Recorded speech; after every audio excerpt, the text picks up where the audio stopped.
Well, hello. Well, hello. Well, that's you, Brad Marr. Fancy seeing you here. Well, fancy meeting you here, Brad Marr from Massive.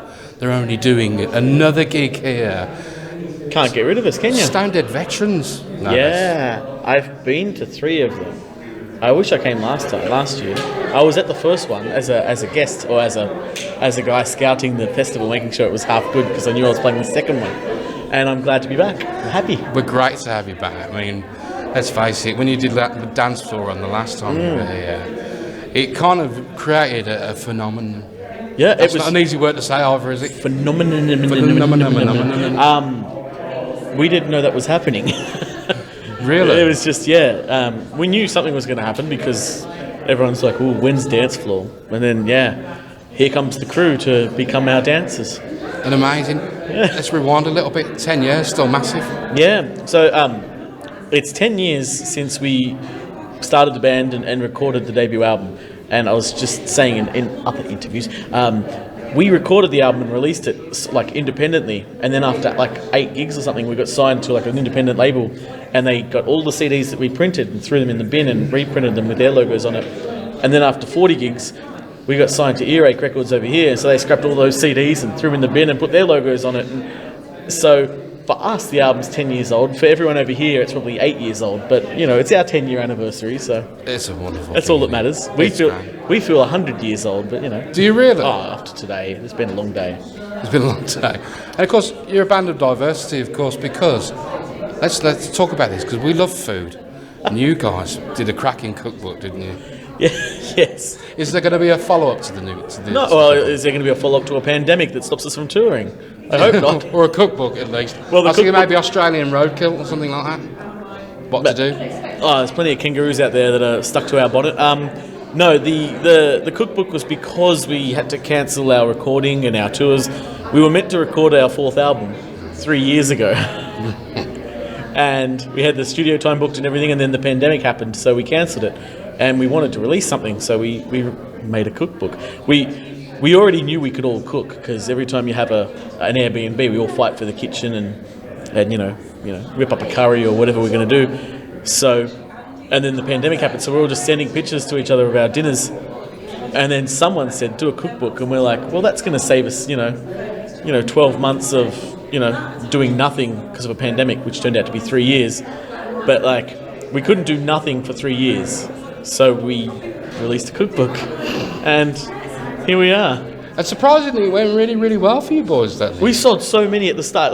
Here's the thing: we did a pre-order thing, and we sold out of the pre-orders. So we bought another 1,000 books, and then we didn't tour for 3 years.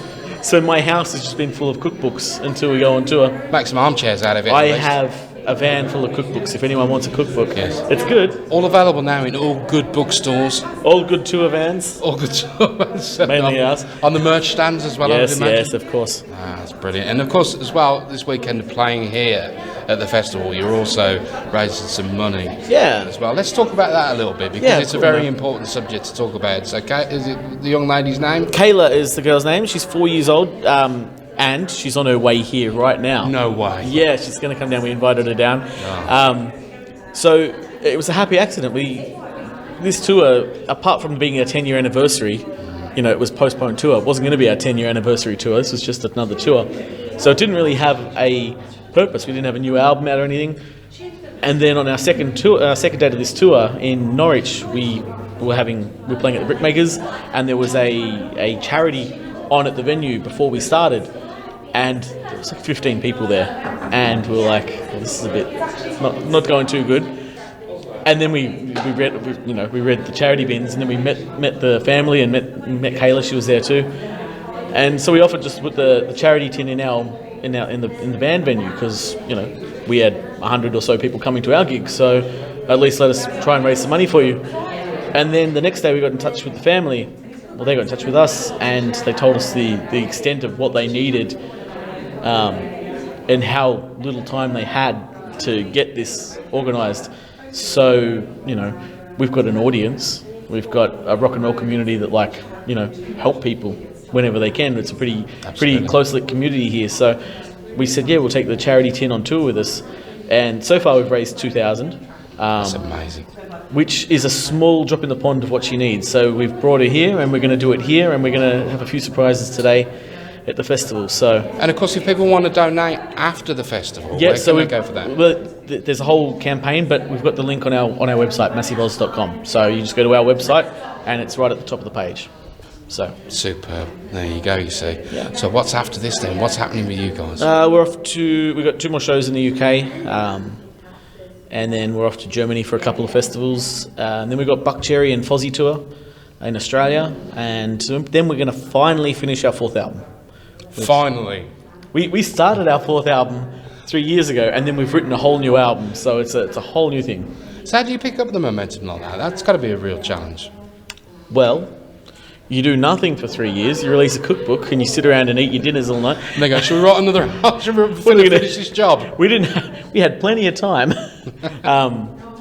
Yeah, like, you know, the record that we had 4 years ago is now scrapped. We've just written a whole new one, and just because Times have changed. just because you get new experiences, you get new, you know, you get angry about something, you pick up the guitar and you yell about it. So every time I get pissed off, I pick up my guitar and write a song. So, and I get pissed off a lot. I've heard.